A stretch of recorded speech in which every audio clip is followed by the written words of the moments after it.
So you don't use something like that?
What you want? Come here. You ain't got to walk away. If you want your mommy, say mommy. Say mommy. Say mommy. Oh, no, you just can't do it. How about that? But then, anytime you come outside the house, you will get away. You want something, you run around out, you always sitting there all day long. You come outside, you will cry for everything. You want your mom, ask your mom.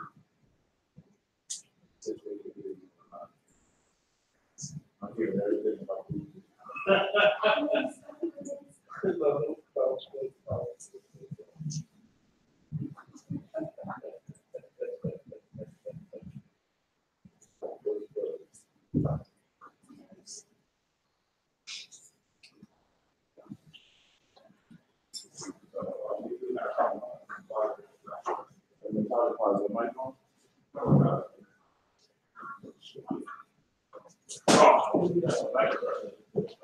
I start on time regardless of CP people's time. Yes, sir. Okay. So in about 3 minutes we'll start. Okay, is that right with y'all?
If I could have phones on vibrating, including myself.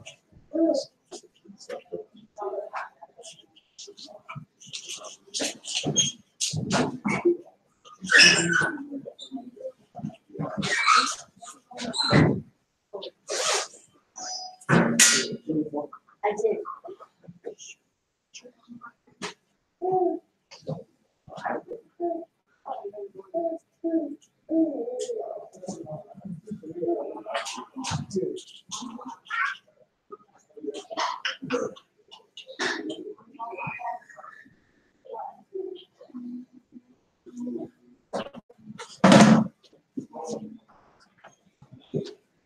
Can I get a bottle of water?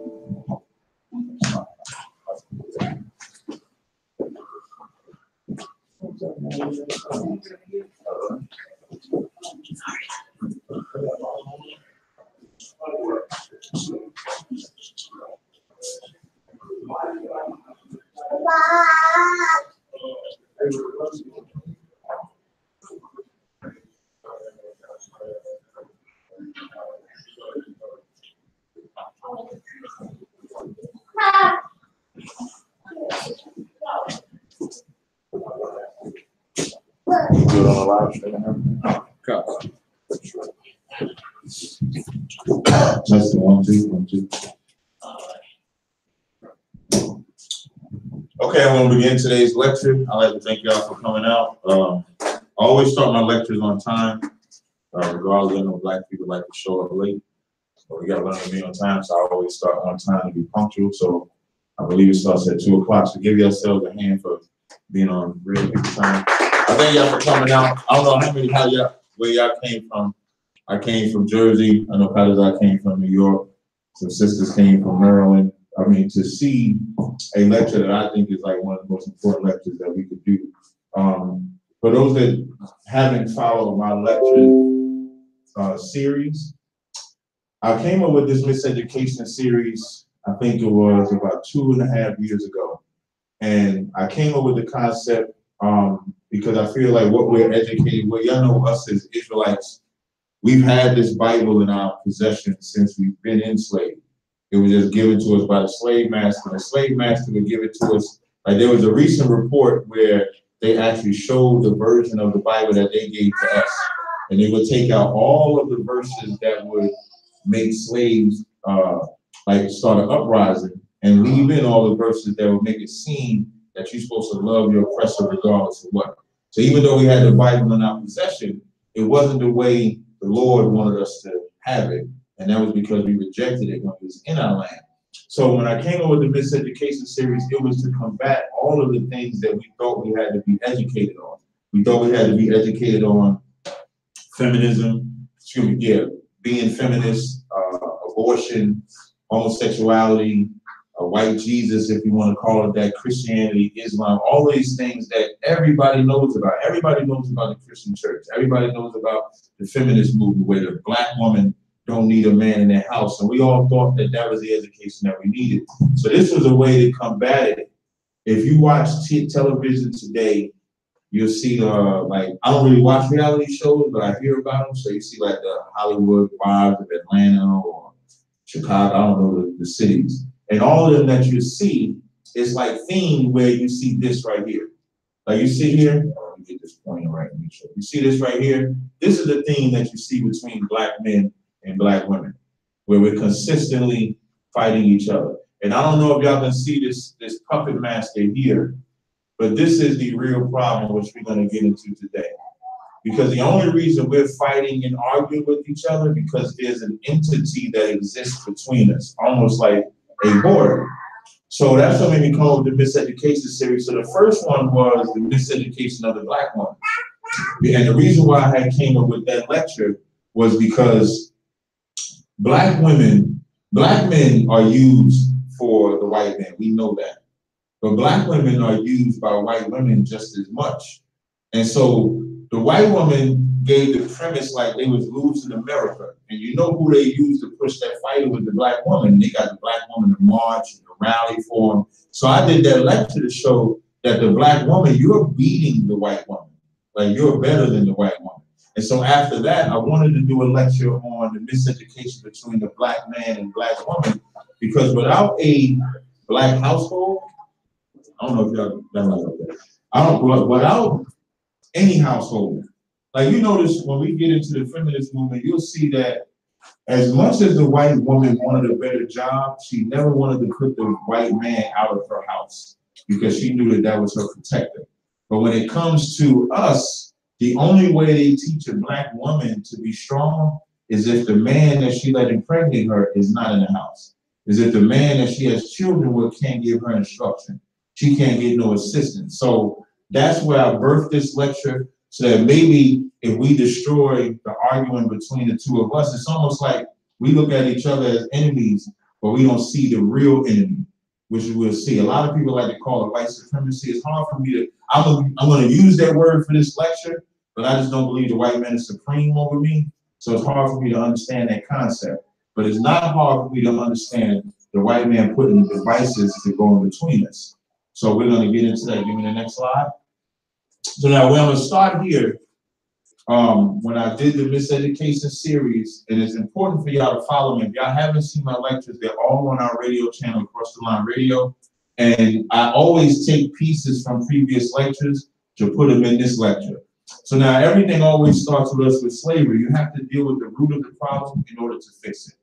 And Black people are the only ones to ever go through such an atrocity. Like, there's never been nothing like the transatlantic slave trade, nothing. Now, you can talk about how other nations might have went to war, been impoverished, been enslaved for a time, but not like we have, where we've been taken totally from another region where we say we was living at, brought to another place, raped, robbed, pillaged, and never been allowed to be made whole. It's almost like being raped and then having to live in the same house as the man that raped you, which is what we have. Whereas every other race of people have been allowed to be free. The reason why the Jewish man didn't stay in Germany is because that's where he was destroyed at. So they allowed him to go into our land so that they can be away from their oppressor. So slavery is something that has generationally affected us. And when we used to say that, starting from like 1969, to say we are slavery is the problem, they used to say, no, it's not. Can you play this for me?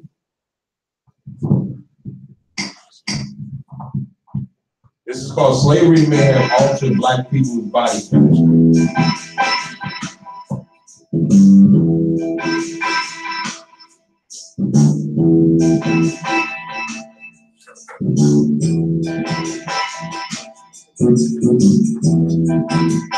We already know that this is a gene that contributes to risk for depression and post-traumatic stress disorder. When we look at their own children, their children also had an epigenetic change in the same spot on a stress-related gene. You see, I was saying science DNA is passed from parents to children. What they're telling you is that the slavery that we have, since we got here, the slavery or the oppression has passed down from parent to child, from parent to child, from parent to child, all the way to 2018. That's what they're telling you. That's why when we talk about dealing with the root of slavery, if we don't get over slavery, we're not going to get over the problems that we have. So there has to be a psychosis or a psychological breakthrough that Black people have to have. And we've had that in our graphs. We just ain't use it properly, which we'll find out today. Keep playing.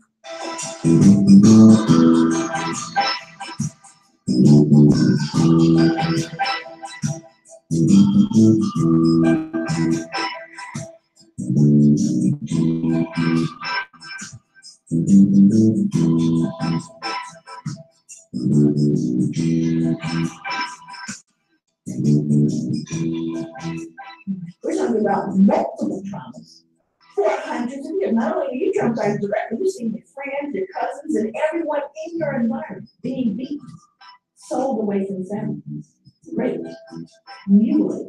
All those things that were happening really eventually, of course, but looking at those traumas, is it plausible that those people escaped stress-related illness? Not plausible. This is why you always hear Black people bring up slavery. And y'all notice that's the only thing you can bring up that they say you gotta let go. Y'all ever notice that? If you bring up the Holocaust, you can talk about that all the time. Only 3,000 people died when 9/11 fell. But they say we'll never forget that. But the minute that you bring up slavery, you can't. You gotta let it go. You gotta let it be the past be the past. Does anybody know why that is? Anybody know why that is? Anybody want to take a stab at it? This Say it one more time. That's a perfect answer. Not only that they hold themselves guiltless, but the white race or America or the entire earth does not have compassion on Black people or Hispanic people, and they never will. And we shouldn't ask them to have compassion. on us because they were made to be our enemies. You know where the compassion has to start? Between us. Like the hatred that we have. Did I cut the power? I think it's God. I think you did. So I can hold on.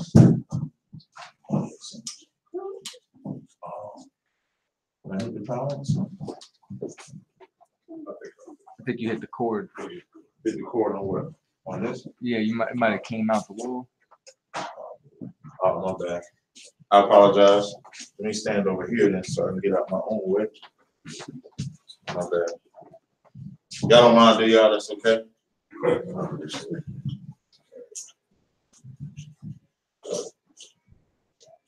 That don't click like the internet or nothing, right?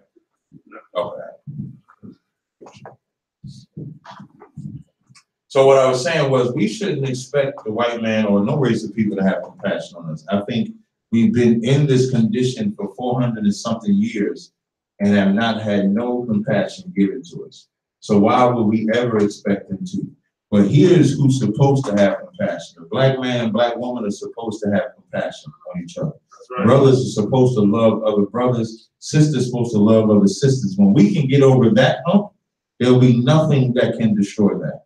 No matter what you do, like Donald Trump got voted in office and he got the vote from more white women than he did not.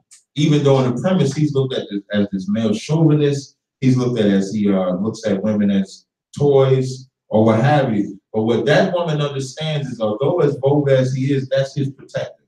Now, of course, I'm not telling a black man to be vulgar because I would hope that black men can be better than black women. But black women have to understand their role as being a supportive to their black man, and the black man has to understand his role as being a protector. Now, this is a summary of that video, and her name was Dr. Rachel Yehuda, which was a Jewish devil. She was the professor of psychiatry at the School of Medicine in Mount Sinai and conducted a depth research of epigenetics and the intergenerational transmission of trauma. The reason why they did this is not that they cared about black slaves or slavery. The reason why they originally did this was to talk about how bad the Holocaust was, because they cared about white problems. And then that led to them saying, okay, if this can happen to the people of the Holocaust, which was only, what, 6 years or something like that? 6 years? If that can happen to them for 6 years, what can hundreds of years of slavery do? So it says in layman's terms, she is researching how serious indictments of trauma and post-traumatic stress disorder can be passed down generations and shared family genes. Her research has revealed that when people experience trauma, it changes their genes in a very specific and noticeable way. So when those people have children and their genes are passed down to their children, the children also inherit genes affected by trauma. The abject horrors and brutality suffered by slaves is more than likely to have the same effect on black slaves' descendants worldwide.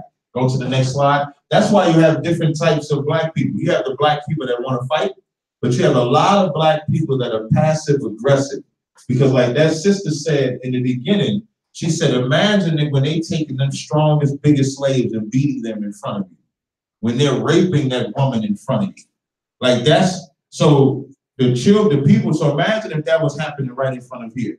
You're gonna have some of y'all that's gonna want to fight, but you're gonna have a lot of y'all that say, I don't want that to happen to me, or I want to survive that.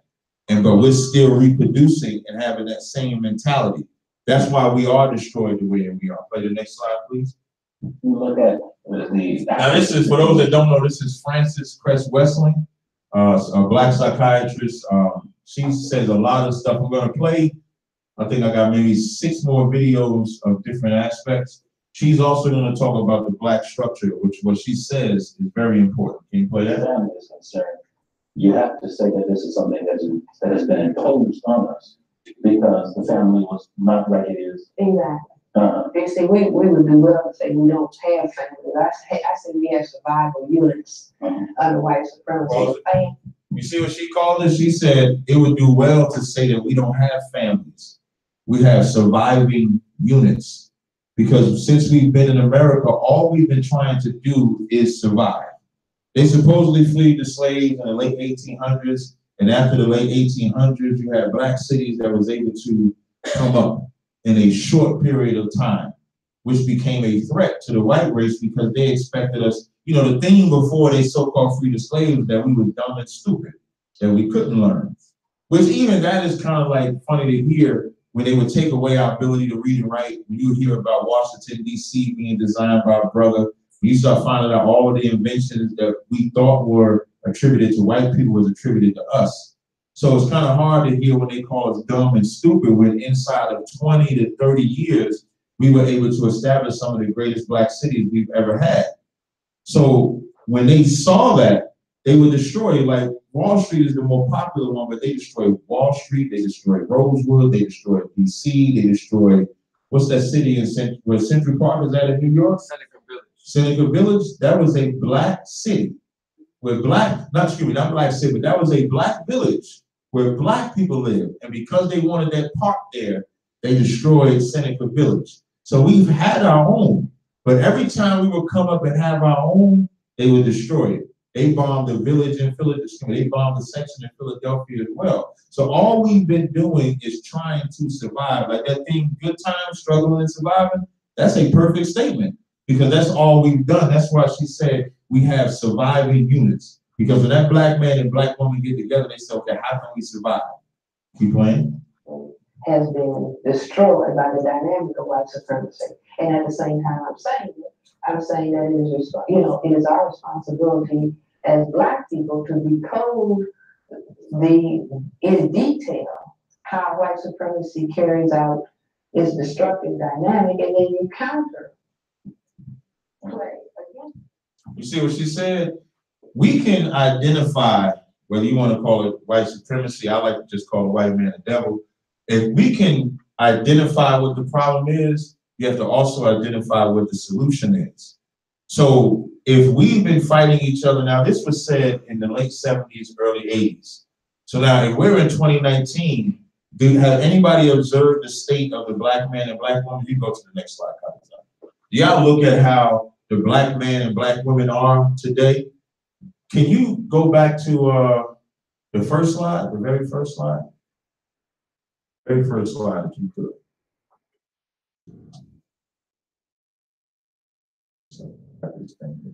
This is the state of black people today. That's why I made this here. Every time I turn on, especially that social media, when I tell you I can't stand social media, you get on social media, this is all you see. The black man yelling at her, black woman yelling at him. This is a byproduct of what the white man started in the 70s, specifically. And I'll show you why I say in the 70s. This is where we're trying to get. Isn't this better right here? I had a joke earlier, but I'm not going to tell the joke. You had to be here early to get it. Now you can get me back to the slide that I was at. So now we have to start putting things in place. We got to identify the problem, and then we got to talk about how do we fix the problem. So one of the things I want to bring out is the hatred. Like y'all notice I said we got to have compassion. That's an easy solution, but we got to identify the hatred. Now, for us in the Israelite School of UPK, everything starts and stops with the Bible. Like the Bible is like, if we're the children of God, right? You ever go, I use the same analogy I got from Commander Jenny Hunt. When you go to an auto dealership and you buy a car, within that car, there's a manual that comes with that car.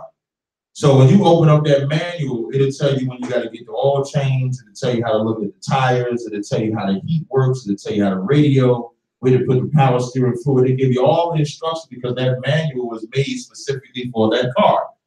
When it comes to us, and we're saying we're the children of God, but there's a manual. When I say children of God, I'm talking about Blacks, Hispanics, and Native Indians. So there's a manual of instructions that God gave us. So now we follow that manual, we'll survive. We'll be fine.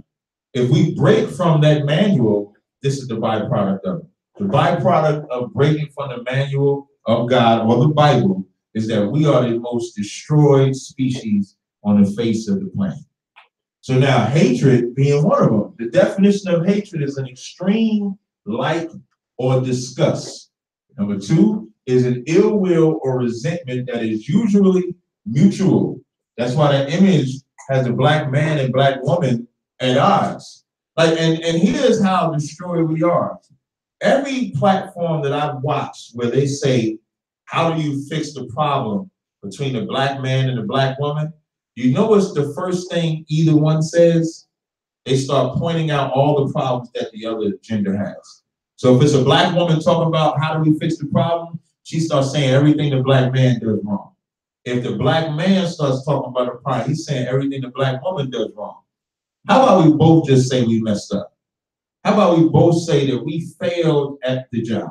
Right. The black man has failed at his job. Right. The black woman has failed at her job. So now we get that out the way. So now we get the so-called competitive nature of who's right and who's wrong. And so now we both fail. Let's say, okay, I failed at this. Let me change this. She says the same thing. And then you can start fixing a level of hatred. Because if all we're going to have is a mutual disgust from each other, or prejudice, hostility, or animosity, we're never going to make it. How many baby mamas and baby fathers argue with each other, but they had a child together? So that means they took the time to lay and have sex with each other, but it shows that they hated each other because even though they share their child, they developed a level of hatred where she puts him on child support or he becomes an absent father. That's the hatred that we have. And this is talked about us. Everybody's familiar, well, should be. Deuteronomy 28:54 says, so that the man that is tender among you and very delicate, his eyes shall be evil towards his brother, which is what you see of the hatred between brothers. Like we've developed a hatred that I can't even understand sometimes. Like I see all the love that you'll give. Like we can go out on the street corners and we can talk about brothers coming together, they'll be fine. But the minute you take that white man out the way and say we gotta hate the white man, they will fight us to love him. But they won't fight us to join each other to take away the hatred that we have for each other. It's illogical. It's like a psychological damage that we don't realize that we have. And it says towards the wife of his bosom. We treat women like they're a jump off. We treat women like you're gonna sleep with them, throw them away, and give them to somebody else. That's the hatred that we have. And if she gets pregnant, you either better abort that baby or expect me to be gone. Or you should have known I wasn't gonna be here in the first place. General Hyman said something in class that was heavy. He said, you got brothers that are talk to a woman. And if that woman sleeps with him on the first date, will leave that woman because she slept with him on the first date, even though she was listening to him. You understand? So even though he seduced her and she listened to it, he gets mad at her for listening to him. Because in reality, he's hating himself too. And he can't believe you could sleep with someone so disgusting. That's the hatred that we have. So now it says, and towards the remnant of his children, which he shall lead. Deuteronomy 28:56 says, the tender and delicate woman, which is the state that black women are supposed to be in. You're supposed to be tender and delicate. It says, which would not adventure to set the sole of her foot upon the ground for delicateness and tenderness, which lets you know when a black woman is in her right state of mind, there ain't a better living creature on the planet. It's just not. I mean, we love and get with black women. Like from the Black Lagoon, imagine if she's in her right state, how stronger and better she'll be. I mean, even the Bible says the strongest thing outside of the Most High is what? A woman. Because of everything a man will do for that woman. You understand? So now it says, her eyes shall be evil towards the husband of her bosom. Because that woman, the greatest treasure a woman will have is her body for the most part. And one of those things in her body is her vagina. And she'll let a man go inside of her. And the minute he comes out, plots on how she can get vengeance on him or use it against him or use the kids against him. So it says her eye becomes evil toward the husband of her bosom and towards her son and towards her daughter. Because you have women that will tell the fathers of these children, I don't need you to raise my kids. When black women, all you are, when it comes to discipline, at most, you're a security guard. That's all you are. You ever go to the mall and you see the security guard? I mean, you listening to him, but you ain't really listening to him. He can't force you to do anything. But you will listen to a cop. I'm giving that analogy because the father is the cop. The mother is the security guard. Chris Rock gave the best analogy. He said if one woman could be the baddest woman on the planet, but she can't get her kids to listen to her. But the minute you say, I'm going to tell your daddy, you straighten up right away because you know the daddy is the disciplinarian. It's a balance. The woman is not supposed to be manly out there trying to discipline her kids. That's what the father is supposed to be there for. Give me the next slide. Now, definition of psychotherapy, which is what Black folks need.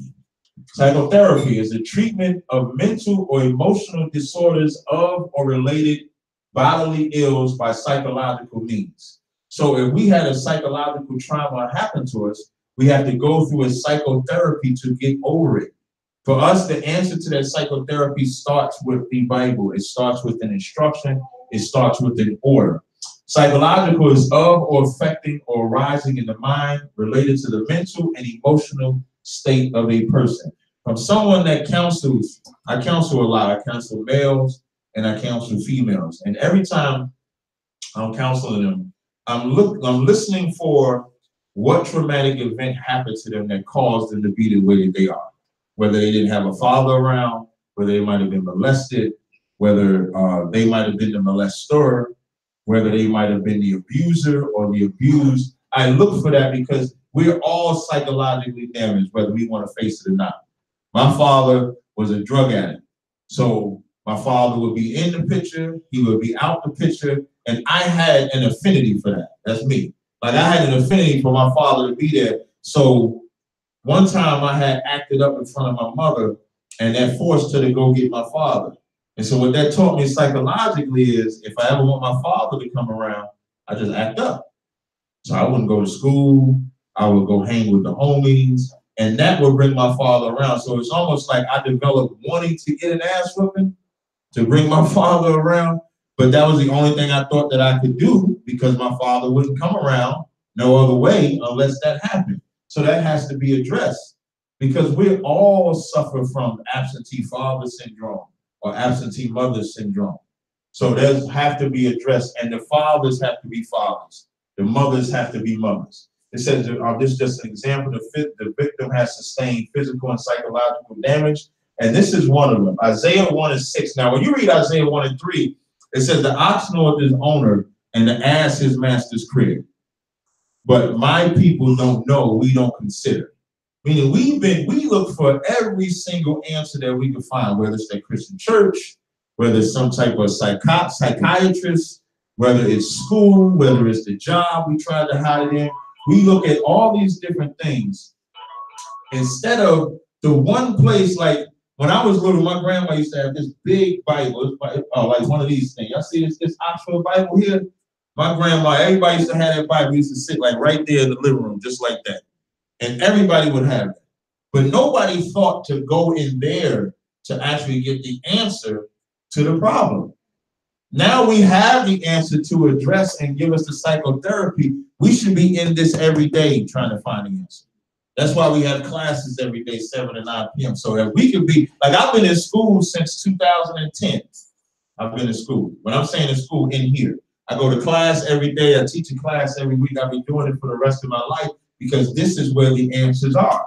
That's why Isaiah 1:6 says, from the sole of the foot, even unto the head, there is no soundness in it, but wounds and bruises and putrefying sores that have not been closed.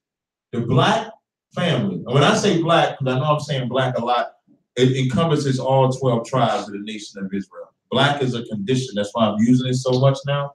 Black is just a condition that we only suffer, all right?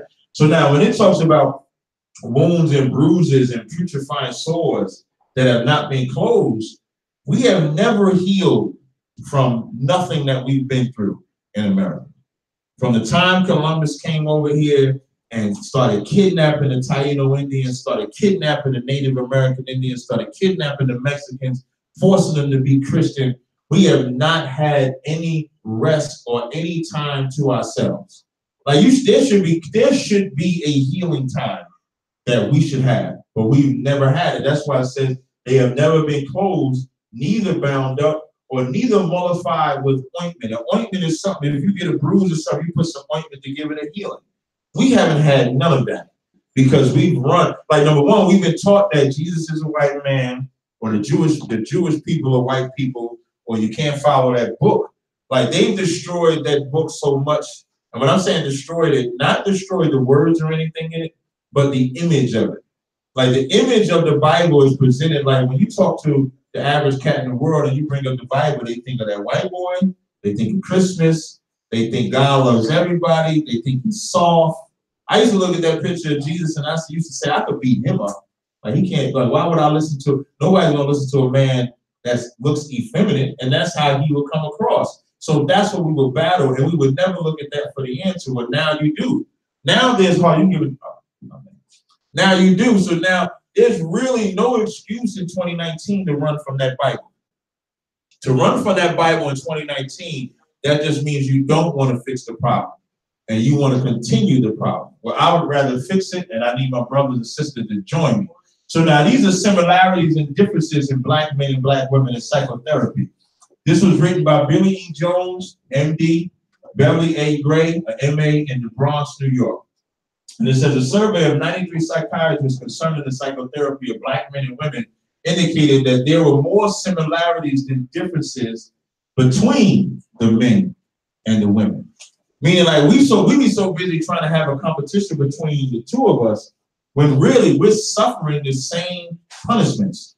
We're suffering the same prison. We're suffering the same hunger. We're suffering the same thirst, the same rape, the same mentality, the same attacks we're suffering. Now, it says both men and women had depression as the most frequent presenting problem, which is very easy for us to get depressed because we grow up in a struggle. Like we're not fortunate to grow up with any type of silver spoon, or I'm using that term because I'm a little older. That's what they used to say, you're born with a silver spoon in your mouth. We never grew up like that. We've all grown up in destroyed homes, especially if you're born after, I would say, 1970, maybe 71. On average, we're all born in destroyed homes, especially in the 80s. If you were born in the 80s, I feel sorry for you. It says, so now, with work-related and family problems, the next most frequent presenting problem, work-related because in America, everything starts and stops here. So an environment where your economics control the power that you have, that's why we suffer that depression. For a grown man or grown woman, if you don't have it, if a Black man don't have a job, he's looked at like he's the most worthless piece of trash if he don't have a job. Which is amazing to me because in this society, the Black woman can get a job far easier, which is done on purpose, which I'll show you. It's done on purpose so that way, because we already have that competition between us, that Black woman that has that better job and the brother that struggles to get the job, that Black woman is going to look at it like I should be in charge. Because America makes the job dictate who's the boss in the house. If your job gets you more money, then you become the boss in the house. The job should never regulate your financial. The Lord never said the man is the head of the woman if he has a better job. If that brother is homeless and that's your wife, that's your husband, that's your boss. He tells you what to do. He can give you the best advice that you can give. It says Black men were most often diagnosed as having affective non-psychotic disorders, with anxiety disorder the second and most frequent diagnosis. Give me the next slide. Non-psychotic mental disorders are often less severe than psychotic ones. What they mean by that is, it's not a psychotic disorder where it'll make you go kill somebody, but it's hard for Black men to deal with stress. It's hard for Black men to deal with, that's why most Black men run. Like when they started taking jobs away from brothers in the 70s and so forth, like the brothers used to fight them wars and they would come home and all they had was heroin. And so now you sitting in the house, you can't get a job, but you looking at your kids, you looking at your wife, she looking at you like, what we gonna do? And Black men couldn't handle that. And so it was more easier for them to leave. I use my house as an example. That's what my father did. My father struggled getting work. He struggled with drugs, and he couldn't look at us if he couldn't provide, so he would just leave. That's why they say non-psychotic mental disorders are less severe. But it might be less severe for the father or for the man. But what about the child that now he can't have his father no more? So with them children, like children, you cannot, a mother, and for Black women, y'all need to understand, you can't tell your son, because daddy didn't give me $50 this week, he can't see you. A child's not gonna understand that. Like you tell a child, well, your daddy's suffering from a mental disorder, so he can't be around. He's not gonna understand it. You expect your father to be able to battle that so I can see you. But we don't have that because we don't have the compassion that it takes. Symptoms include excessive worrying, which is pretty much everything I just talked about. Trouble sleeping or concentrating, irritability. Can y'all put that phone on vibrate for me, please? Restlessness, feelings of worthlessness, suicidal thoughts, social and lack of energy. Obsessing over unimportant details and behaving in a compulsive manner. That's why there's a lot of arguing in that house. The reverse was true for women. Anxiety. Women panic very easily. And the reason why women panic, especially if you're taking care of children or taking care of the household, the reason why you panic easily, because a woman wasn't made to take on all of them duties by herself. She wasn't built that way. A woman was not built to handle every single thing. It's like a man is practical, a woman is emotional. And a woman should be emotional, and a man should be practical. But when you force a woman to be put into the man and woman's role, that's why our Black women suffer from anxiety. It says a feeling of worry, nervousness, or unease, typically about an imminent event or something with an uncertain outcome. So the father leaves the house, and then the woman stays. What is she thinking about? What am I going to do with all these kids I got? What am I going to do when something goes wrong? That's why they're consistently yelling and raising their voice. And then by default, if a woman is raising a son, she raises him. Effeminate may seem like it's a strong word, but that's kind of what they become, because what does the son see if the father is gone? He only sees a female interaction. He never sees a male interaction. So he never gets to see what it's like to be a man. And when I'm saying be a man, I ain't talking about, what I mean by that is, so like he never gets to see how his father talks to his mother in the righteous state. Never gets to see how his father handles taking care of the bills, handles cleaning the house, handles dealing with disciplinary actions. So now all he's seeing that is from his mother. And if his mother is suffering from the anxiety, she don't know how to do that. That's what I used to go through with my mother. My mother would get irate or she would yell. That didn't work. And it's not going to work because it's not supposed to be like that. So now it says a nervous disorder characterized by a state of excessive uneasiness and apprehension, typically with compulsive behavior or panic attacks. Black men had aggression and passivity as the most frequent unconscious conflict and high-low self-esteem as the seconds. Again, the order of frequency was reversed for women, for both the men and women. The psychiatrist felt that racism was an important issue to consider in the treatment process and found that rage was related to racism. So now, why do people, don't go to this one yet. Why did they say racism was when it says here, when it says important issue to consider in the treatment, when it said the psychiatrist felt racism was an important issue to consider in the treatment process and found that rage was related to racism. Have you ever heard white people say to a Black person, do you hate white people? How many people have seen that on TV or the news or something like that where they've asked y'all that question? So now, when they ask y'all that question, why do you think they're asking y'all that question? Or how do you feel? Does anybody, if y'all don't want to answer, that's okay. But why do you feel they even ask you that question? And is that a question that they should ask Black people? Anybody want to take a shot? The reason why they ask you that question is to put fear in you. It's a fear tactic. Because racism is looked at as something that you're never supposed to be. In America, everybody's supposed to love each other. Everybody's supposed to get along. So the white man gives on the public persona, not the killings that you see and stuff like that, but on the public persona, it's like America is the great. We're about everybody. So when they come and ask you, are you racist?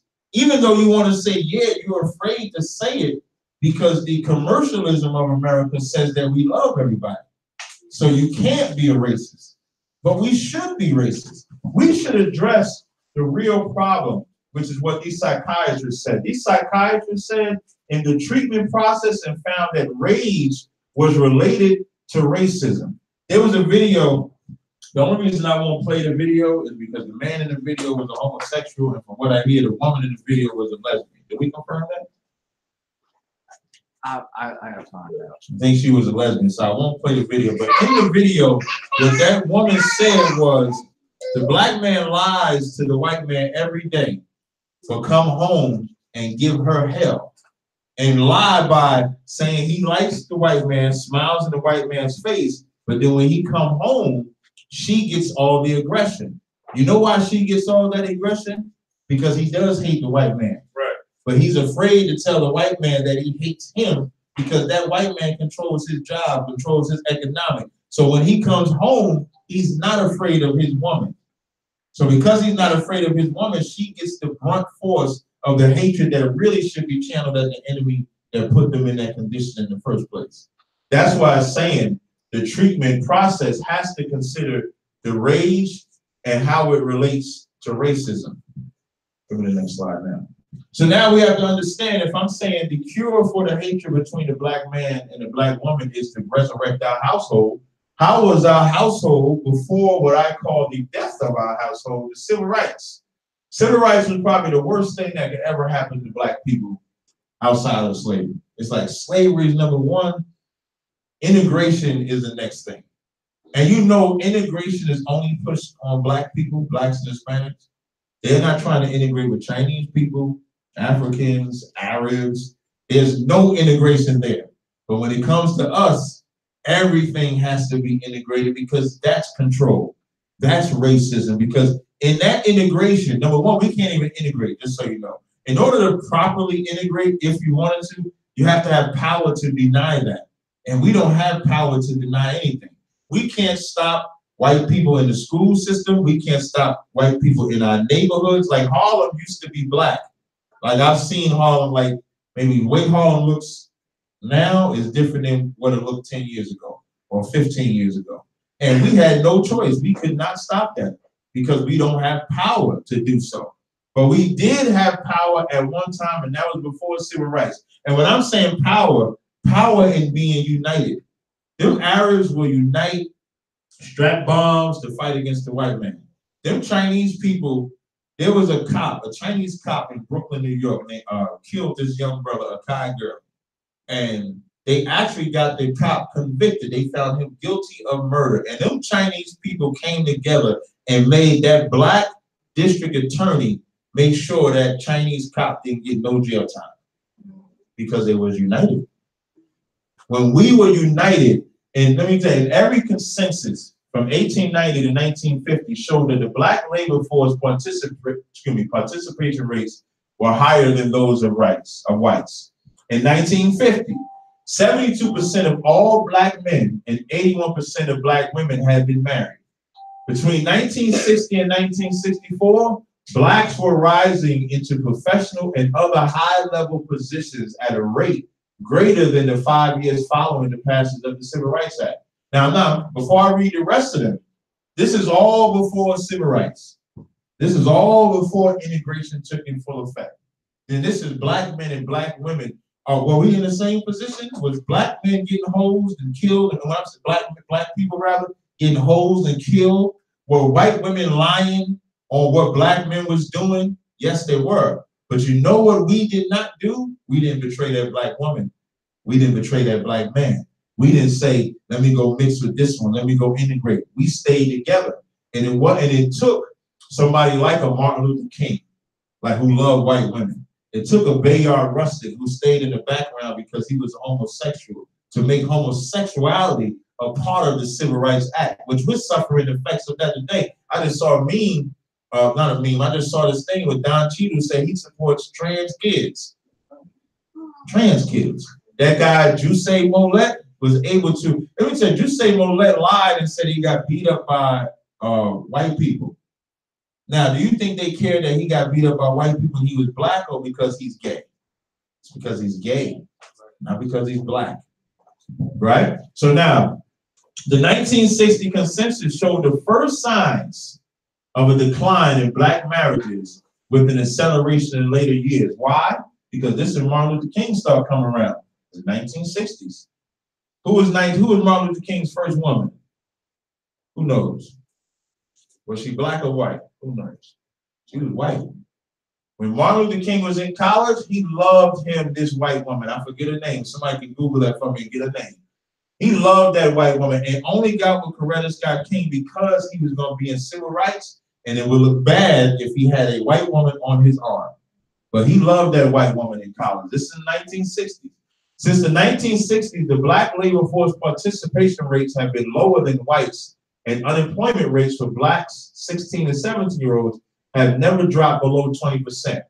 Prior to the 1960s, the unemployment rate for blacks 16 and 17 was under 10%. So now you're starting to see the full-out attack on black people. You're seeing a full-out attack on black people because what white people saw was we was together as a family. That black structure was together, so we wouldn't let nobody fail. I remember Samuel L. Jackson said something real important. He said he never went to school with white people till he got to college. In his neighborhood, where he grew up, or his village, you went to school based on your skill set. So you would go and you got taught by your own people. They knew them because that was a village, that was a city, and they was able to stay together. And because they was able to stay together, he was more prepared when he actually came out of that. That's what we need more of. And when they saw that, that's what they started destroying. Then it says before 1960, the number of teenage pregnancies have been decreasing. Both poverty and dependency were declining, and black income was rising in both absolute and relative terms to whites. So before 1960, they started seeing the black household was becoming the most dominant household over the white household. And that's why they started the things we're going to talk about later. In 1965, 76.4% of black children were born to married women, meaning we were together then. Give me the next slide. This is the Mohian report. This report was written by Devil. It's talking about discussing racism. And it says the racist virus in America, in the American bloodstream still affects us. This is going to affect us until the end of time. There'll never be a coming together of black people and white people. It'll never happen. The only thing that we can do is stick with each other and we'll win. It says Negroes will encounter serious and personal prejudice for at least another generation. Now, this was written in the 60s. If y'all know anything, this generation must be every single generation that happens. It's never going to change. Centuries of sometimes unimaginable mistreatment have taken their toll on the Negro people. The harsh fact is that as a group, at the present time, in terms of ability to win out in the competitions of American life, they are not equal to most of the groups with which they will be competing. Who knows why we won't be equal? Are we not equal because we're intellectually slower or physically slower? Or are things put in position against us is the problem? Who's the number one? What is, I think I almost gave it an answer. What's the number one commodity in America? Who knows the answer? Brother? Okay. Yeah. We are. We are the number one commodity. It ain't oil, it ain't cattle, it ain't chicken. Black people. When they want to sell a nation goods, they tell them Chinese people, man, you come on over here and go in the black neighborhood. We got the black neighborhood set up just so perfect where you'll make about $10,000 a week. They're not going to go to their black stores because we forgot what it was like to support each other. They tell them Arabs, you get your Crown Chicken stores. Now, who made chicken better than us? Nobody. But the Arabs put them Crown Chicken stores, and we go right in them chicken stores.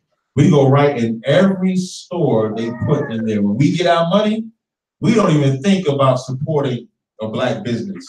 We think right about going to their stores. That's why, because of the provisions they put in place. It says individually, Negro Americans reach highest peaks of achievement. So you have Negroes or blacks that have financial wealth individually, but collectively in the spectrum of regional groups, Negroes are among the weakest. I remember a couple of years ago, Donald Sterling has said some derogatory things about black people, and everybody got mad at him. And he chastised and actually cut celebrities because he said, Because Magic Johnson and all of them was talking about him. He said, Magic Johnson don't care about black people. He wants to play golf with me. He said, in my culture, because he's emulating us, he's emulating Israel. He said, in my culture, we wouldn't have poor people. We would loan them money and then work out when they're supposed to pay for us. Magic Johnson don't do that. And they don't.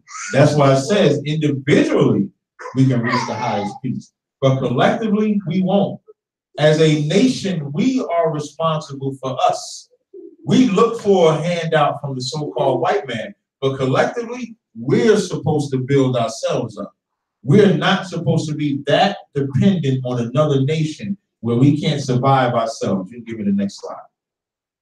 The fundamental problem in which this is most clearly the case is that of the family structure. Everything starts and stops.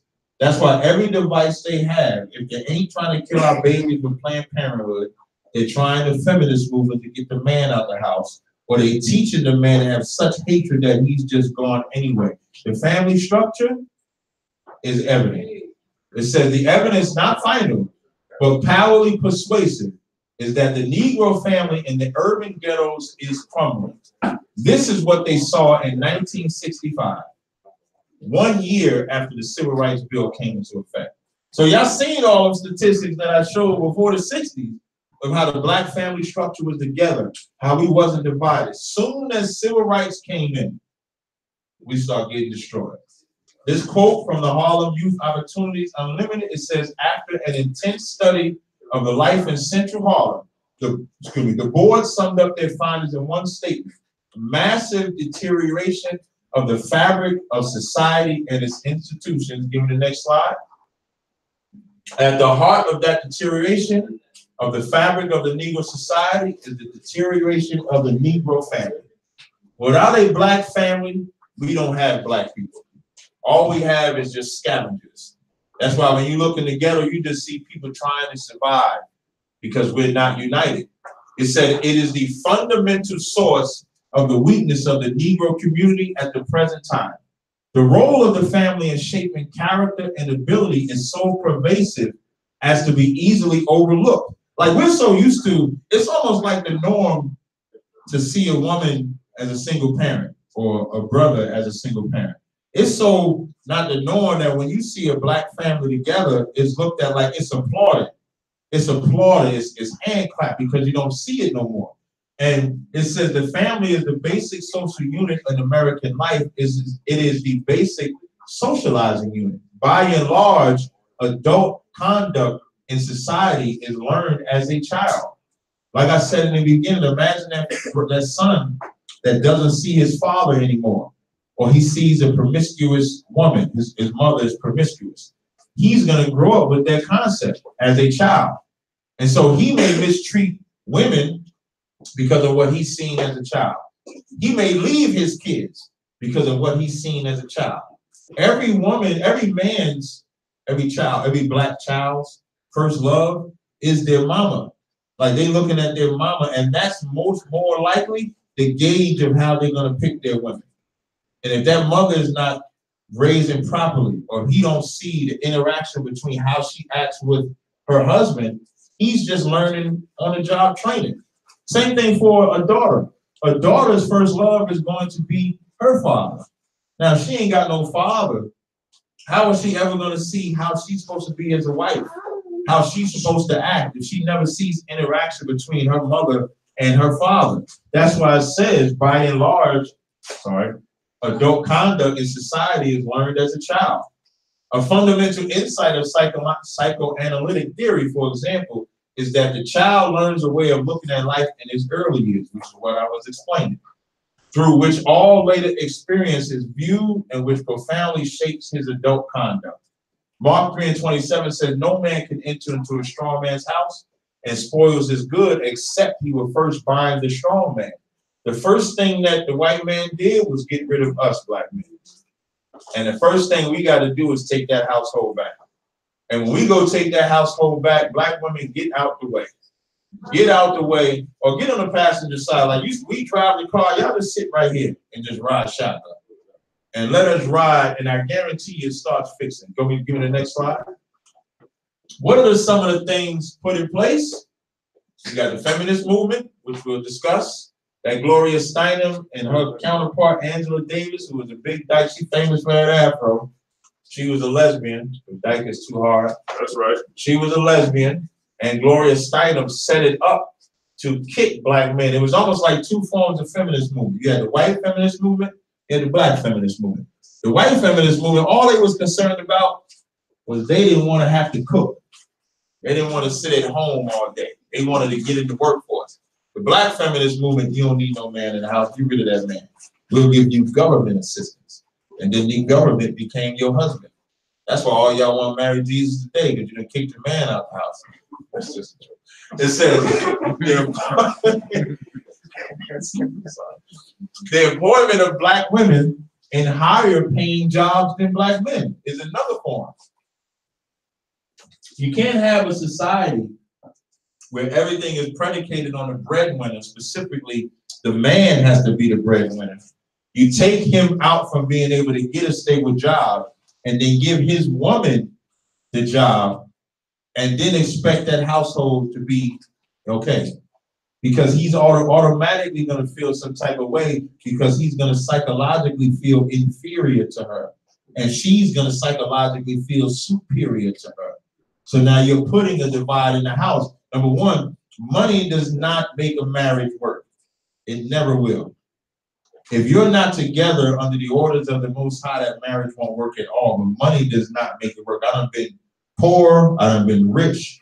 I had one relationship I've been in for 19 years. That was not together for 19 years because of any money. It was under a certain order that you had to be in. The welfare system, in regards to how blacks are treated. Because in order for black women to get assistance, they had to have damn near no interaction with black men, which we'll show you. And then the so-called war on drugs. You know, Ronald Reagan and Nancy had the videos where they're against drugs, but then right after the commercials over, he called Contra, make sure they're getting the drugs in. These things birthed the separation of the black household and had one culprit pushing this the entire time, which is the so-called white man. Keep going to the next slide. So now I'm going to play a couple of videos addressing each thing that I put the tab in. So one of the first things was the feminist movement. This is one of my favorites right here, Shahara Ali. Can you play that clip, please? On the liberation movement, we don't have anything to do with that. We have not been under the control of the black man for over 500 years. So what do we have to be liberal? You can play a little bit more of that. Let me tell you, can you rewind that? Can you rewind that and play that again, please? And yeah, bring it back and play it again from the beginning. On the liberation movement, we don't have anything to do with that. We have not been under the control of the black man for over 500 years. So what do we have to be liberated from it from? Pause that. You heard what she said? She said we have not been under the control of the black man for 500 years. What do we have to get liberated from? That's what she said. And she's telling the truth. Have we actually been allowed to be in charge of not just our black women, but our very black life since we've been here? No, we have not. So black woman, I even want to know, when you say liberated or free, what do you mean? And then when you're getting free from the black man, you're subjecting yourself unto a government of system that was never made for you and doesn't love you in the first place. Keep playing. They haven't been our folks. That's the white woman and her man. They're going through that, and that's their business. Pause. That's something we got to learn too. We got to stop getting involved in white folk problems. When the white man sad, we sad. When the white man angry, we angry. When he happy, we happy. But when something happens with us, we find every excuse not to be down with that. You know what I mean? Whether it's our entertainers or anything like that, with that whole Gucci thing, and you got people that's actually on the fence saying we shouldn't be mad at them. White people would never do that. They're united in who they hate, and they're united in who they love. And they're united in the hatred of us. That's why Gucci does what they do. That's why every race does what they do to us, because they're united against us. Play more? Any more of that? Well, how many business being in that? They only introduced it to break down the civil rights movement. Civil rights movement started with the black man, black woman, and black child standing together, trying to plead for freedom, justice, and equality, and more benefits in the country that they have now given. They threw the white woman in there with the women's liberation movement and made it a woman against man thing. That created a big separation between black men and black women because then everybody started going for South. Then they bring the welfare system in and tell us in order to feed and clothe and house our children, we have to give up our man. We have to put the man out of the house. When the white farm wife goes to the government for subsidy for the farm, they don't tell her to get rid of the farmer. They keep that family young. Pause it. You see the difference? She clearly, and that's the truth, you know. Only in the black community, when you go to get government assistance, does the father have to be out the picture. That's not the case with white folk. What she's saying is true. Play the next one. You say briefly, once again, how does white supremacy power reach into that home, that African American home? Well, I keep, you know, again, Pause it for 1 second. If I could, if y'all ever watched this black man in this video pissed me off the whole video because he kept messing with her. That's why when she's talking, it's like she's saying the same thing, but the brother don't want to accept the answer because he has the same divided problem that we face, where instead of joining her in what she's saying, he's fighting her. But see, by attacking the father, the primary breadwinner, you see, you control the housing that is available, you control the health care that is available. You see, by paying a person a substantially low wage, or by comparison. You see, you can raise all kinds of havoc. You can raise havoc by having the black female able to advance on a job at a faster rate than her male counterpart. You see, that raises all kinds of havoc in a system that says, well, the male is supposed to be the head of the household. Again, these are things that were said in the 70s. We got another one, right? Play that one. And the only reason I'm putting them back to back like that is because I didn't want to just name them. I wanted you to see a visual representation of the things that I said was a problem. Excuse me. Play this one. Now, this is the movie Claudine, I believe, right? Right. Y'all familiar with this? Yeah. Yep. All right. Good play. Welfare man.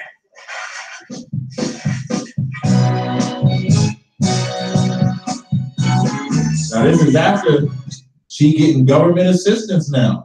But she got a man. Now, here's what she has to do in order to get that government assistance. And this is what the black woman chose, or how the black woman chose to live instead of living with her father, her husband. Play it.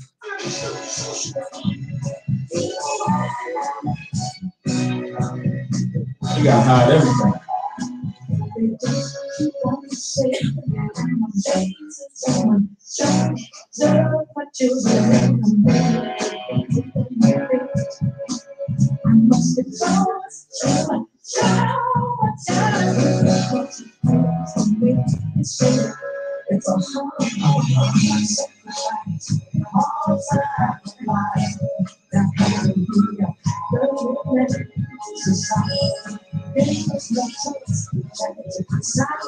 Now y'all see how many kids she got in the house?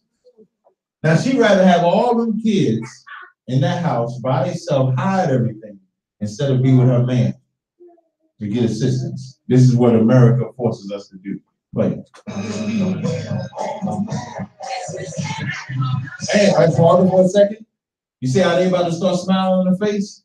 That's what I was saying earlier when that sister said, you be hating the white man, but you smiling in his face to get the trinkets that he wants to give. They're about to smooth front, smile like they love this white woman, but they don't. Right? Excuse me, if I could. That's psychologically destroying us. Can you imagine having to smile in front of somebody that you hate all the time? You know what you're gonna do? Take that aggression out somewhere else. If I could, I listened to comedy. I listened to Richard Pryor when I was younger. Richard Pryor said, can you imagine you work for all day, all week, you get paid, you make like $100 if you're lucky, you go out with your old lady, and when you go out, the cops pull you over, and they say, we saw a black man look just like you, and they search you, strip you down, or whatever like that. He said, now what black man want to go out after getting violated like that? He said, you go home and beat your kids. Now, he made that as a joke, but that's the truth. Because you be oppressed, you take that anger out on somebody else. So the ass whooping that child got wasn't even his. It was because of what the oppression that the white man put on him which is what's translated every day. All right, play it.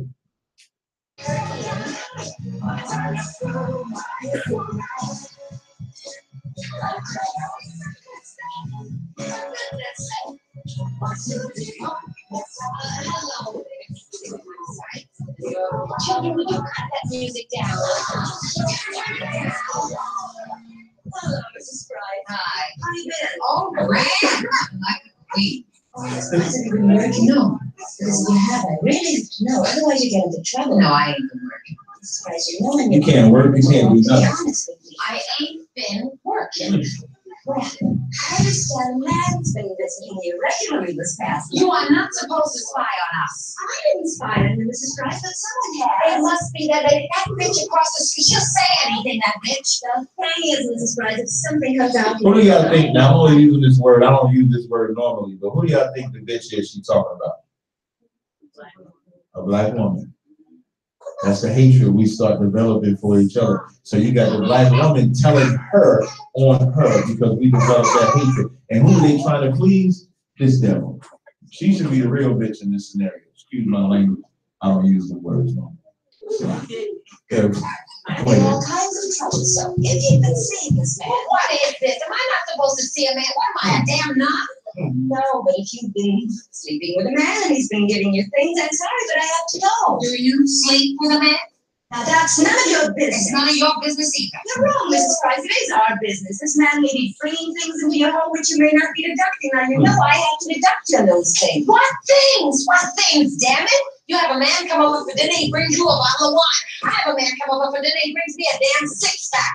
Oh, there are two left, Miss Taylor. Would you like a beer? I'm sorry, Mrs. Price. I'm sorry, too. I figured it out. It comes to about $1.35. He brings my kids some soda. That's about 80 cents. And she writing it down. Look.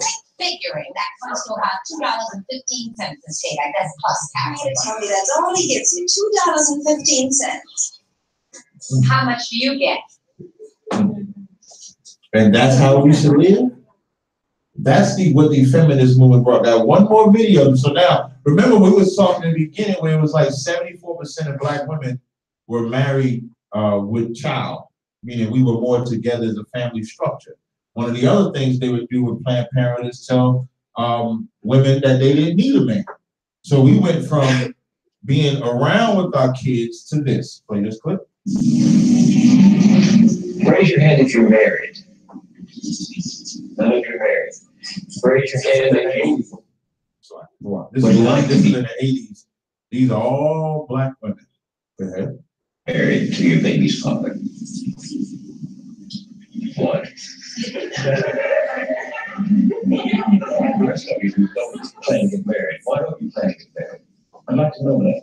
Now, pause it for a second. You know why they laughed? Because they said, how many of y'all are with the father? And they all laughed like it was a joke.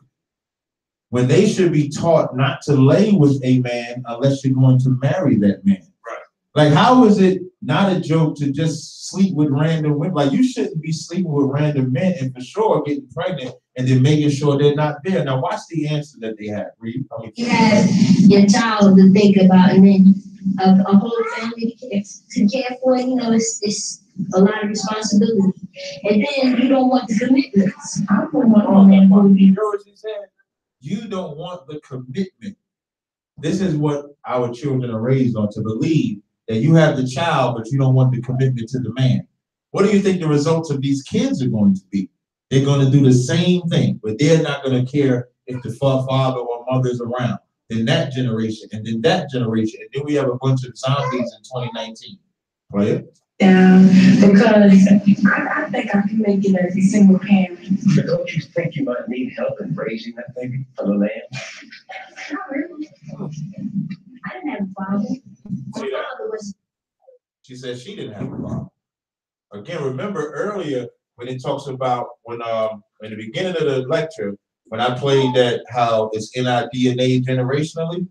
Generationally, our fathers will be separated from us. Our mothers would be separated from us. They would separate the kids, they would separate the parents through selling them.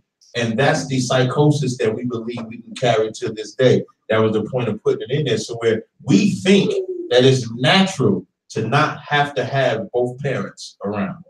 Keep going. So, it really, male figures are not substantially important in the family. Now, who can take care? She said male figures are not substantially important. Do we not need male figures today? So now it says, what changed the equation? By the 1960s, American society was riddled with generations of white guilt and reaction and repentance sparked by Dr. King's nonviolent civil disobedience and the system introspection of social norms by whites. Americans overcompensating with sweeping entitlement programs under President Johnson's war on poverty, which the war on poverty was supposed to be about making it better for us. And it says, and by turning a blind eye to the accountability on long-standing values and principled behavior within the African-American community. So the war on poverty would be the feminist movement, for example, where we're sorry what happened to you, so we're going to give you government assistance, but you can't be married. Your father can't be in the picture.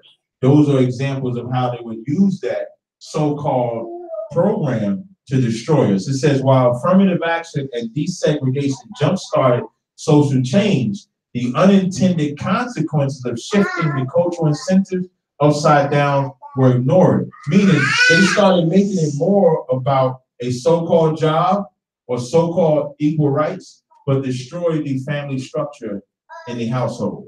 That's why it says this destabilization has created turbulent neighborhoods that have devastating costs to children, ranging from poverty, educational deficiencies, violence, crimes, drugs, and a culture of victimization and entitlement, meaning we want to get it all now with no work, but we don't want to address all of these things. Listen, we are educationally deficient, we commit violence, we commit crime, drugs, we commit all of those things, and we won't address the root of the problem. The root of the problem is the feminist movement.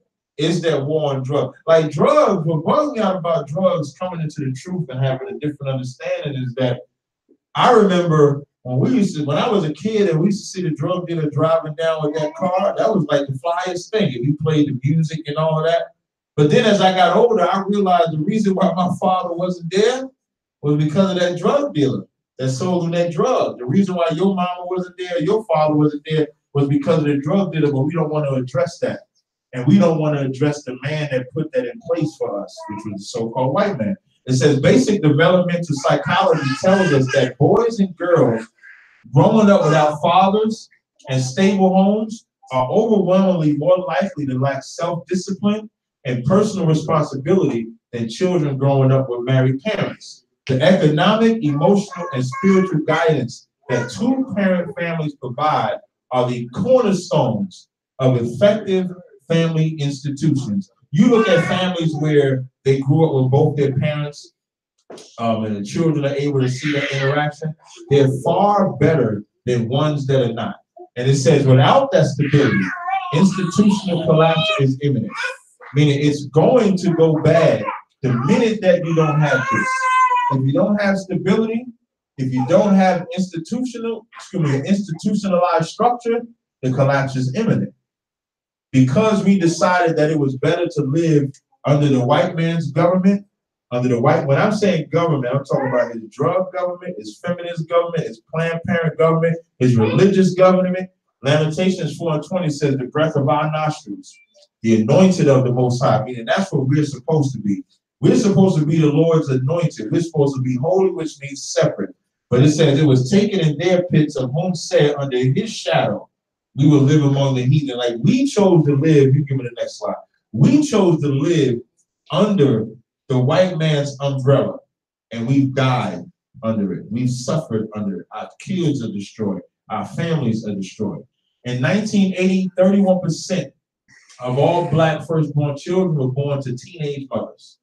By 92, 54% of all Black children were living only with their mothers. In the 1980s and 90s, an absolute majority of those Black families with no husband present lived in poverty. From 1990 to 94, 77% of first births to Black women were premarital. By the 2000s, 75% of Blacks with a high school degree or some college were not married. In 2005, Black people accounted for 13% of the total U.S. population, yet they were the victims of 49% of all the nation's murders, and 93% of Black murder victims were likely killed by other Black people. All of these are a ripple effect of the attack that the white man has put on us. Now, does that negate what we've done? It's not about negating what we've done, but it's about owning up to the responsibility, pointing out where the problem is at, and then fixing that problem. If we don't accept the role that we played in this, we'll have to do more lectures, we'll have to do more speakings. At some point, we have to take accountability for what we've done. It says less than half of the Black students graduated from high school in 2005. In 2009, 73% of Black children were born to unmarried mothers. Between 1960 and 1964, Blacks were rising in professional and other high-level positions at a rate greater than 5 years following the passage of the Civil Rights Act. So before the Civil Rights Act, we was in a great position. After the Civil Rights Act, which was supposed to be better, because civil rights was about us. You can give me the next slide, guys. The civil rights was supposed to be about us being equal, us being better, us growing, but in reality, it destroyed us because it took away the one quintessential thing that no race can live without, and that's a household structure. When you look at the Arabs, when you look at Africans, when you look at Chinese, Japanese, whites, when you look at all of them, the most important thing for them is the family structure. That white feminist movement was they never wanted their husbands out of the house, ever. They just wanted a better job. It was only with us that they wanted something different. It says, since the Black illegitimacy rate is so high, these pathologies plague Blacks more than they affect any other demographic. Even if a white person were to become morally rejuvenated tomorrow, writes Black economist and Professor Walter E. Williams, it would do nothing for problems plaguing a large segment of the Black community. The illegitimacy, the family breakdown, crime, and fraudulent education are devastating problems, but they are not civil rights problems. The reason why it says they are not civil rights problems is kind of like oxymoronic, because the civil rights is what caused it, but the reason why that's there is because we don't need civil rights to fix it. We need anti-civil rights to fix it. We need to look at separating from what has been the plague.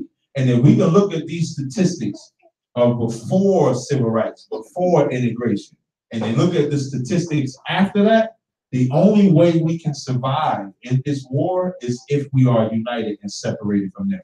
And if you notice, the economics, we don't run no economics. We don't run the businesses. We don't run the corporations or nothing like that. But before the civil rights, we was better than white people, which lets you know what were they doing back then.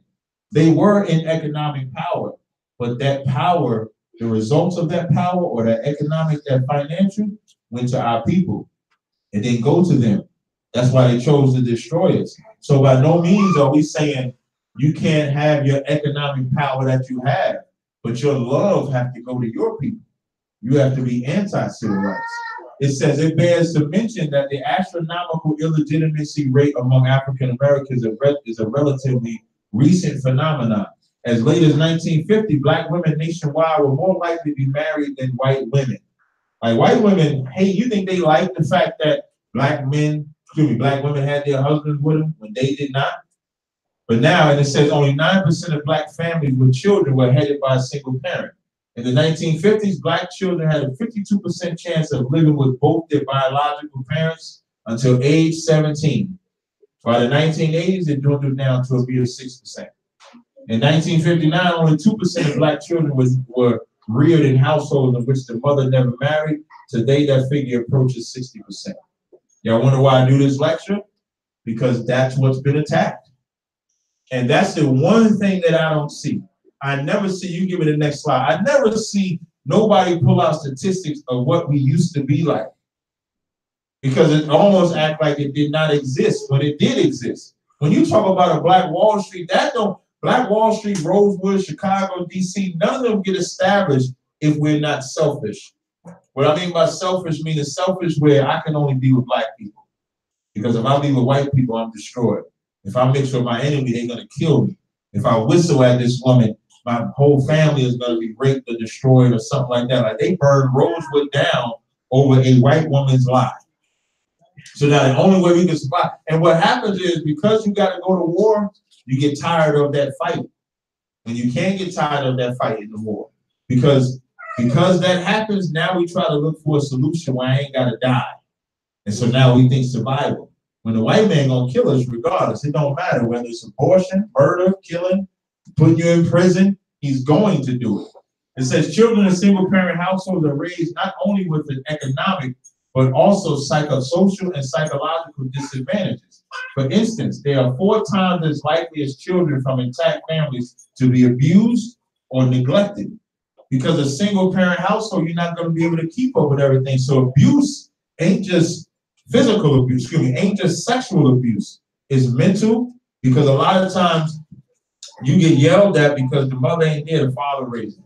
And so he taking out his frustration on the child, or the mother's taking out her frustration on the child. That's where the abuse comes. Or you get neglected. So because you hate your man, you hate the kids, because every time you're looking at the kid, you see him. So now you just get neglected that way. And it says much likely to have trouble academically, twice as prone to drop out of school, 3 times more likely to have behavioral problems, much more apt to experience emotional disorders, far likelier to have a weak sense of right and wrong, meaning not caring. You develop something where you just don't care what happens to you or other people because you feel nobody cared for you, specifically your mother didn't care or your father didn't care. That's why it says far likely to have a sense of right or wrong. Significantly less able to delay gratification, to control their violent or sexual impulses, which is why there's so much violence and sex amongst our kids today, because they grew up without a family structure. 2.5 times likely to be sexually active as teens. How many children do we know having sex at such a young age? I was talking to one of my sons, and I asked him about meeting a girl, because he in high school. He's like, he don't want to be with none of them girls in high school, because they ran through. And I'm like, you in high school telling me about girls that are ran through, because we don't have a black structure. I'm just thankful he ain't trying to run through them. I was actually proud of him. It says approximately twice as likely to conceive children out of wedlock when they are teens or young adults, and 3 times likely to be on welfare when they reach adulthood. Give me the next slide. These are children we're talking about.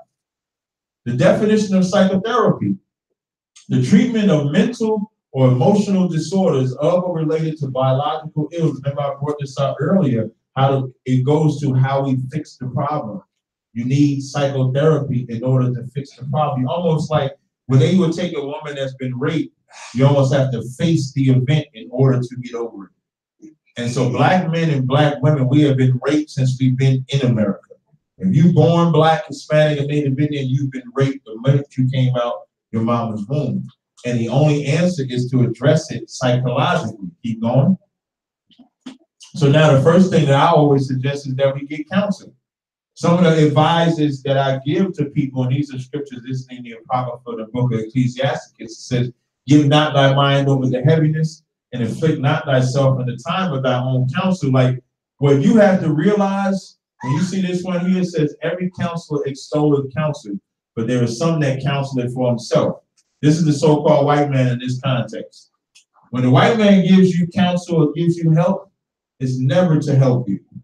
He came to that black woman with that feminist movement as a counselor. Oh, are you struggling? I can help you.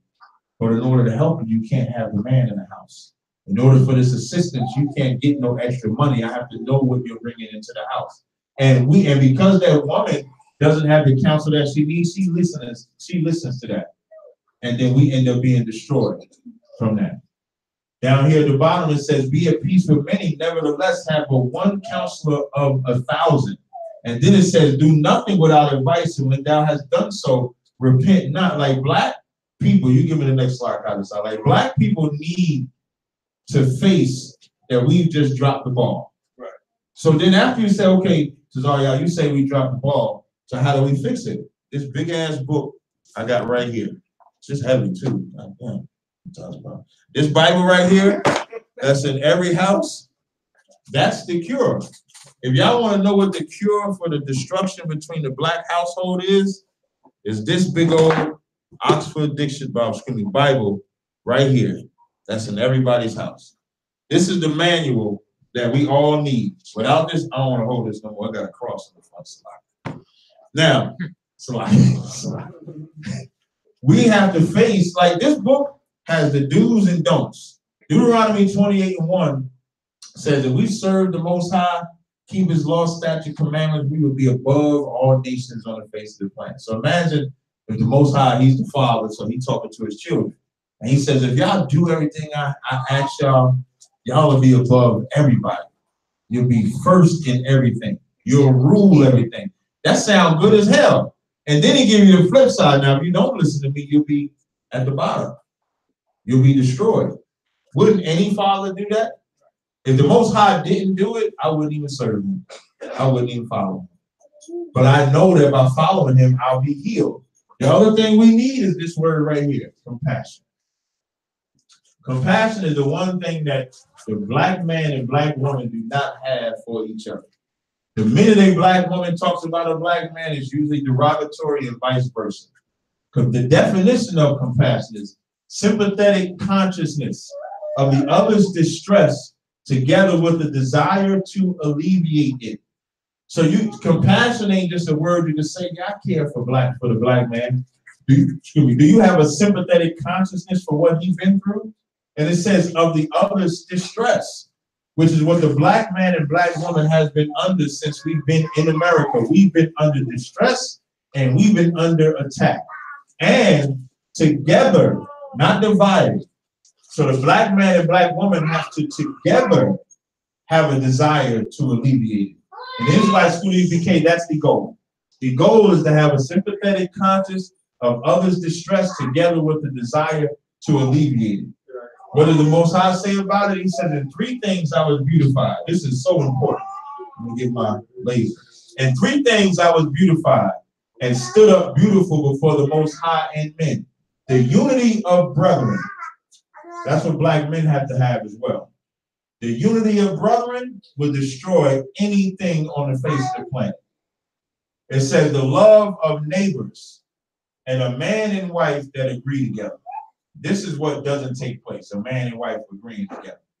Ecclesiastes 40:23, it says, a friend and companion never meet amiss, but above both is a wife with her husband. You can't have one without the other. Give me the next slide. This is black marriage. This is where black men fail. Black men, you are failing. Now see, when I say failing, okay, this is black marriage in 2017. This is who black men married. 85% have a black wife. That's pretty good, right? 83% of 93% have a black husband. Now, the reason why I bring this out is because we are married. We just need to marry more. This is where I say black men have failed. This is interracial. How many black men and women have married out? You know, we always like to vilify, like we see Serena Williams. She loved tearing down black men, right? But in reality, black men tear down black women more than black women do, because we marry white women at an alarming rate, because we do that. So we fail at that job. And we have to admit that we fail at that job. You can give me the next slide, Constance. It is also believed that a large percentage of black men marry white women. This is often cited as one of the causes of lower marriage rates among black women. This, however, is only partially true. While black men marry white women at twice the rate that black women marry white men, this is important. So we can stop blaming black women for this problem. This is our problem. If I could solve it, I would go to Indiana sometimes. There's this city, and in that city, every interracial couple I see is a black man with a white dog. I mean, and the ugliest white dog you can find. Fat, nasty look. I mean, look dirty. I mean, looking like that's the best you can find. Like that's the white woman. The white woman you're gonna be with is that white woman. So it'll be off the chain.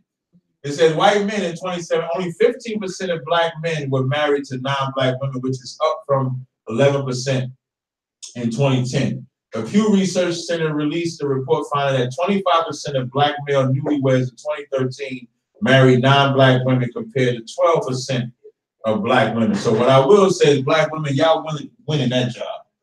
One thing I will do, even the next slide, one thing I will say is that a black woman will stay with a black man longer than a black man would stay with a black woman. Now, of course, education comes from the scriptures. And Deuteronomy 7:3 says, neither shalt thou make marriages with them. Thy daughter thou shalt not give unto his son, nor his daughter shalt thou take unto thy son. For they would turn away thy son from following me, that they may serve other gods. You know, it's only natural if you marry anyone, it's only natural to pick up on whatever cultures or beliefs or whatever they have, because you're becoming one flesh. So it's natural to do that. So you a black man, you marry a white woman, you're going to naturally pick up on Christmas and all the other garbage and stuff that they follow. That's why the Lord said to do it. And here's why. It says, so the anger of the Lord be kindled against you and destroy thee suddenly, which is what happens to us. You give it the next slide. You give it the next slide. Now, so what are the things that the black man and the black woman can do to put in place?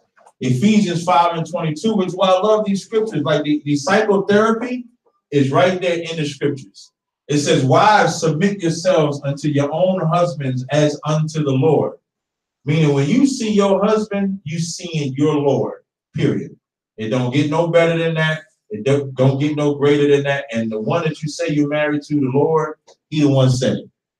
He don't want to be married to you. I should just let you know that as well.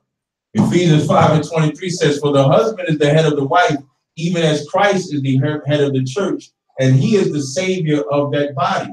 So the husband, you're supposed to be the head of that woman and guide her, and not guide her or teach her an evil lesson against yourself. You're supposed to be the one to give her discipline, instruction, and so forth, and that woman is supposed to back you up in that. 1 Peter 3:1 says, likewise, ye wives, be in subjection unto your own husbands, that if any obey not the word, they also may without the word be won by the conversation of the wives. There's a conversation you can have with your husband, but he won't listen to nothing that you say. That's usually the one where you're beating him down, where you're yelling at him, and you argue with him. But then there's a conversation you can have that's sweet, that's touching, that's loving. I've never had a woman talk sweet to me and I not listen to what she said. But a woman that says some evil things to me, I either hang up, block her, don't listen to her, or go in one ear and out the other. And it says, and that's why verse 2 says, while they behold your chaste conversation coupled with fear, because as you're talking sweet and loving, they're listening and they're attentive because of the way you're speaking to them, because of the way you're coming at them. We don't have to come at each other with the aggression that we normally have. Likewise, ye husbands, dwell with them according to knowledge, giving honor unto the wife as the weaker vessel. Now, when people say the weaker vessel, you can't tell that to a black woman today. You can't tell a black woman she's weak. But it's not talking about weak like you dumb or stupid or anything like that. It's only talking about in the original instruction up here, which says the husband is the head of the wife. It doesn't mean that the wife has doesn't have a good idea. It doesn't mean that the wife doesn't bring nothing onto the table. But in the structure of things, in the knowledge given, the man was put to be in charge, and the woman was put to be the support. And that's why it says, and as being heirs together. This completion is the completion of you two. If a woman is weak in your eyes, that means you failed at the job for the husband.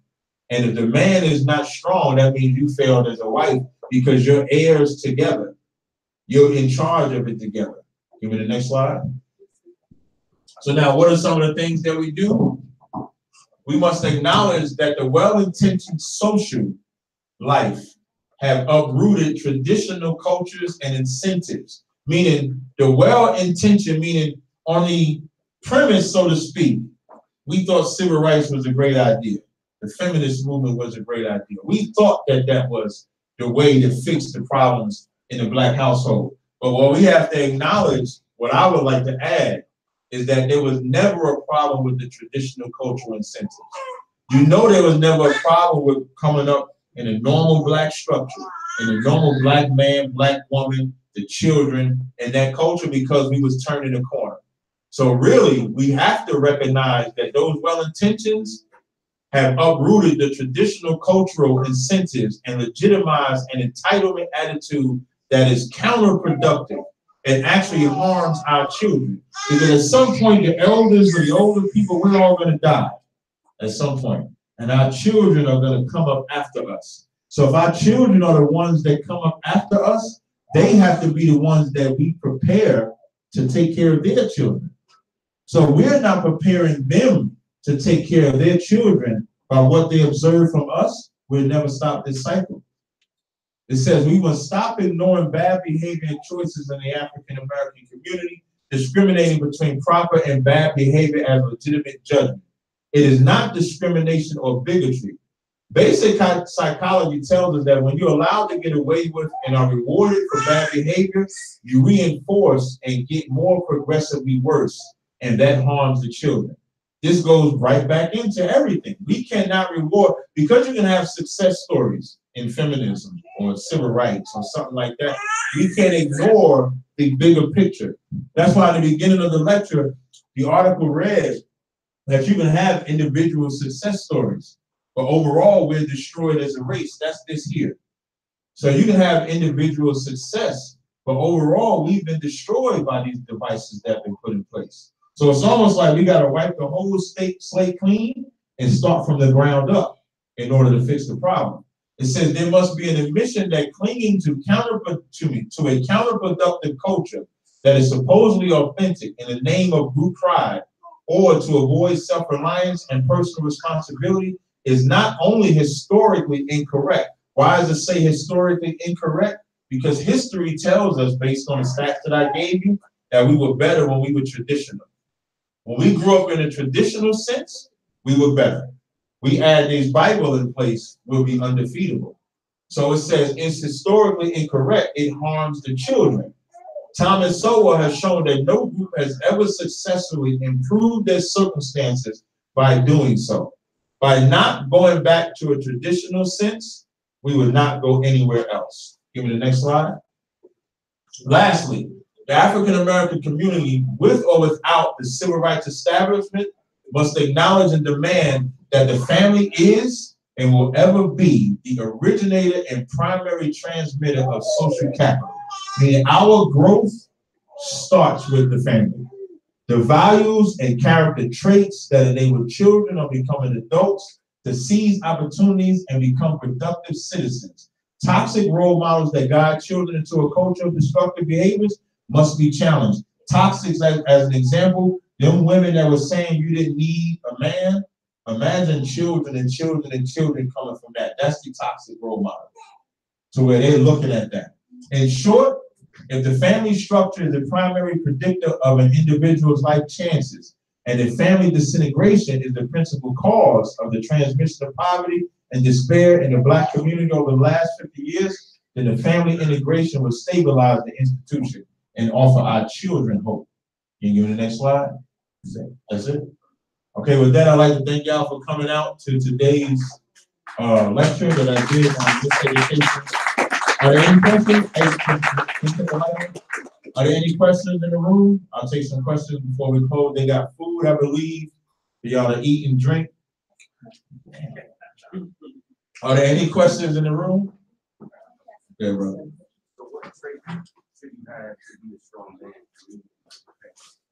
You said what trait should you have to be a strong man? As a husband? When you want to take on a husband, what do you think about when you want to be a husband? She just pretty or something like that? I'm just asking, not it's like a general question. It's like, do you think she's pretty or something like that? I would hope she's pretty. Right. Right. Never judge a marriage on that. You want to judge, like 10 years from now, can I be with this woman? You know what I mean? You want to think about the children that you're going to have. You want to think about when it comes to disciplining my kids, will I be able to do that? You want to think about your own childhood to see what problems you faced in your childhood, so that way you don't let them come into your life. Like my father, I use myself as an example. My father was mentally abusive to me, right? So when I realized I was going to start having kids, I had to make sure that I did not mentally abuse my kids in that manner. So you kind of have to face yourself there. That's where I would start. All right. Any other questions? I remember you had mentioned how you said if the wife is weak and the husband is failing. Could you elaborate on that a little bit more? Yeah, your wife is like your flower, so to speak. So when you got that flower, you know, it starts in the dirt. Like if you had a plant, you got that flower, and you have to water that flower. So if you're not watering that flower won't grow at all, or it might grow just a little bit.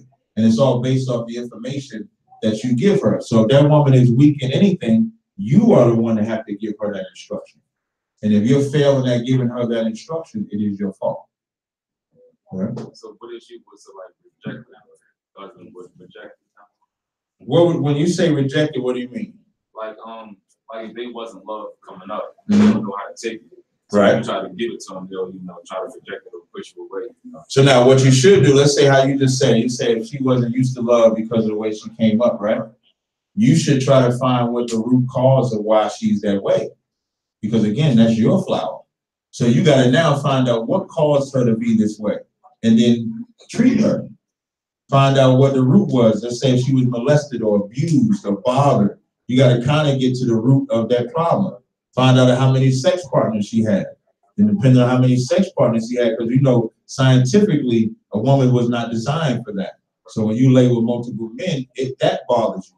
So you really got to get in the psychosis of that woman and then nurture her, is what you have to do. That's why it's important if you're going to take on a wife or a husband, you got to take on the serious responsibility that comes with that. Any other questions? So I guess in a sense it's important to listen to what you're saying. It's important for a man to get involved and actually learn the scriptures, to teach his wife. Absolutely. To build that family. Absolutely. Because as you learn in the scriptures, you know what you'll be tearing down within yourself, all the problems you got too. So you'll be getting rid of all them problems. You can't fix somebody if you ain't fixed your problem. So once you fix your problem, then you're ready. Like you be thinking you're ready for a woman, you be thinking you're ready for a man, but you ain't never addressed the problems within yourself. And then once you fix that problem, then you can fix another problem. So let me ask you this a question. So how do you say, like, I guess this made me jump off in the sense where we seem to think that, okay, why should I read the Bible? Because we think that it's written by a white man or whatever like that. How do you get past that thought? Like Christ said in Luke the 5th chapter, he said, no man put new wine into old bottles. You must first pour out that old wine in order to be able to receive new wine. So when it comes to that book, like I was saying in the beginning, we all thought it was a white man's book. So sometimes to show that it's not a white man's book, we show color in the Bible. So you can see it's a black man's book. Or they'll say God loves everybody. That's one of the things they say the white man say. So we show them how God don't love everybody. The only thing that you can do is not run from the truth of the Bible, but show them that what they was taught about the Bible was just a lie and to wake them up. It's just like teaching in class. That's what you would have to do. All right. Any other questions? Yeah, you spoke about the solutions for problems within a marriage would be, one of the things would be psychotherapy for like marital counseling. Mm-hmm. So do you have like a certain pattern of how you go about the counseling for your sessions that you speak about? Me personally? Yes. What I try to do is I listen to both sides, depending on who called for the counseling. So if the wife called first, then the wife would talk first, or if the husband called first. And so I try to listen to what is the root cause between the two of them. I ask them questions like, how did they meet? How did they come together? I may ask the wife, how was your family upbringing? And as I'm listening to that, I'm hearing what could be the cause of why she's treating him like that or why he's treating her like that. You got to study for it. Counseling is not for everybody. You got to get into like psychology books. You got to get into psychotherapy books. You got to really take it serious in order to really understand it, because you want to make sure you're listening. What they're saying something behind what they're saying. Like they could be talking about something that's really an issue they had with their father, because their father wasn't around. So you got to be able to pick up on that so that you can give a proper answer. So it's kind of different with each counseling session, but that's how I look at it. Yes. When you think of the Bible, and you said the cross, and he said, let me put this down. Why did you do that? Because the cross, that's, Christ wasn't the only one that died on the cross. That's like a Christian symbol. You know what I mean? That was just the way they killed the Romans and stuff like that. So I just don't like the cross. That's all. No. You say a cross is like synonymous to a noose? Today it would be synonymous to a noose because everybody wears that Christian cross. Like you see, even rappers have a cross on their neck, and they're the most evilest people on the face of the planet. So even wearing that cross don't change it. But it is kind of like a symbol of it. It's almost disrespectful to Christ when you think about it. Because him, that symbol, if he's on that cross, when Christ said in the scriptures, take up the cross and carry it, I'm paraphrasing. When he was saying, take up his burden and do it like that, not put a chain around your neck and still be evil. So when I see a cross, that's what I see. I see all the evil that comes behind it. All right? In the back? You just mentioned how, like, if a sister didn't have her father, she may act conservative towards her husband. So what if she's, like, not trying to go to counsel, or if she's not ready to, like, open up to you and explain the stuff that happened? Sometimes they won't open up to you, but they will open up to a counselor. You know, they might not be ready for that. And that's wrong, because they should have never got with you if they're not ready for that. But because we do things out of impulse, so you'll get with a brother, you'll get with a sister, or a sister get with a brother based off of the impulse of they look good or whatever, not really looking at the ramifications of staying with this individual. So you got to kind of break like the barrier. So she may start off not wanting to talk to you, but if she was to get counsel from me, she would have to, even if she had to learn it. It's almost like I remember I never wanted to talk to my mother, and sometimes I didn't want to talk to my father, but I would talk to a stranger. When I should talk to my mother, because the mother is the one I got to interact with as a child, not the stranger. So it's the same thing in that dichotomy. Let's say she didn't want to get counsel. I would say get counsel as to why she would at that point. All right. So if I could, so right now, say you've been say you want to build this sister up, like you see she got potential to become a woman. Like say you see that she got some potential in her. To be a woman that serve her man, to be a woman that's righteous, but she's struggling with it. She's struggling hard with it. And you checked her a few times, but she struggled with the check-ins, but she still tried. With some alternative ways to build that system. You're probably gonna have to learn to be patient, and you're gonna look at what you checking her with, or the test that you give her. Maybe it's too hard for her. Maybe it's too much for her. You gotta give baby. No, we got like 90 days for a brother, and then you have a trooper program, and then you have the officer's test. So you can't get a woman and then expect her to just take it and just start running straight from the rip. You got to give her baby steps. So you might give a young man a small thing to do and let them work that small thing. Take that same amount of time with that woman you chose to be your wife. I mean, she's going to be yours forever. So you ain't getting rid of her. So whether she get on day 1 or day 1,000, that's still your rib. Right. So you just got to look at your rib and learn your rib and then give it to her at a pace when she can handle it. Right. All right. That's right. Any other guy? So the white man have all these different types of philosophies that they use for counseling, right? With Freud or Jung or anyone else. So do we have anything in place, ISUBK or anyone else? Is there anything? Yeah, you call our school, we have General Hyman on down that can give you counseling. I don't know the white people you refer to. Right. What I mean by that is, you know, when you go to school to learn those type of counseling, if you want to be a therapist, a counselor, whatever it is, you can follow that same train of thought by using those same philosophies. Right. So is there anything that is written down within your That's why I'm telling you to come into our, that's why I said from General Hyman on down, and then we'll give you our blueprint of what we have in place. Okay. So that you can do that as well. I understand. That's why I said that.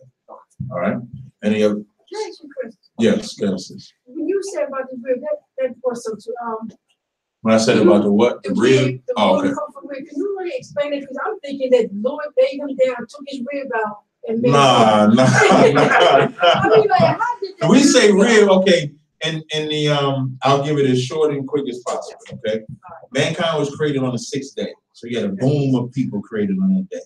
Adam is spoken about on the 7th day. He's already alive. When it calls Eve his rib, it's talking. That's why Adam says this is flesh of my flesh, bone of my bone. It's just talking about her being a family member. She was related to him. She was a cousin. And when you go into 2 Samuel's, the whole house of Israel told David, we was bone of thy bone, flesh of thy flesh. When Jacob went to see his uncle Laban, he also called him bone of his bone, flesh of his flesh. It's just a way of saying family. So we take the same slang and saying rib in the same manner. All right. So let me ask this question, like in a sense where, you know, you got a man coming up who's interested in UPK, like, and then you like, you know, introduce me to people in your family, different people, and like, now I see UPK or people see UPK from the outside. What does UPK represent? Like, what is the whole philosophy, or like if you would just explain UPK to an outsider or something like that? It's like from what they see you yelling in the street or whatever like that. You know, I'm talking speaking of, you know, wife, female, you know, girlfriend, family member. Like, what is it that brought you into, or how a person should be looking at UPK? The first thing I would always say about ICBK is we are the embodiment of the Most High, physically on the earth. We spiritually represent Him here. That's what I would say first. When they bring up the yelling, I would ask. I usually say, "You ain't mad about nothing." Like when you see black people in the condition that they're in, that don't make you angry and want to say something about it, want to fix the problem or address the problem. And then I give them the truth of the Bible, which is according to the Bible, the Blacks, Hispanics, Native Indians, we are the true children of the Most High. And I explain to them why we're in this condition, why it's our fault. Like it's our fault. Like that doesn't take away from what the white man has done. And the reason why I say it's our fault, because if it's something that we did, it's something that we can fix. The scriptures don't say the white man is going to fix it for us. They say we have to fix it. So I tell them how we fix it, and then usually ask questions, or they might have biblical questions, and I start answering it from there. That's usually how I do it. I don't see why anybody would get mad at us yelling, to be honest. I mean, we got a mic. Well, not get mad at you yelling, but just for just, you know, what does UPK represent? What is it? You know what I mean? Like, yeah, we represent the one solution that black people have in the ghettos of America. You want to stop the drug dealers, you come into UPK. You want to stop child molesters, domestic violence, drugs, whatever it is you want to stop that's evil, you come into the ISUBK. That's what we're about. That's what we're about. Any other questions? Okay, with that, I'd like to thank y'all for coming out. I get to eat me some food now too. Y'all enjoy the rest of y'all day.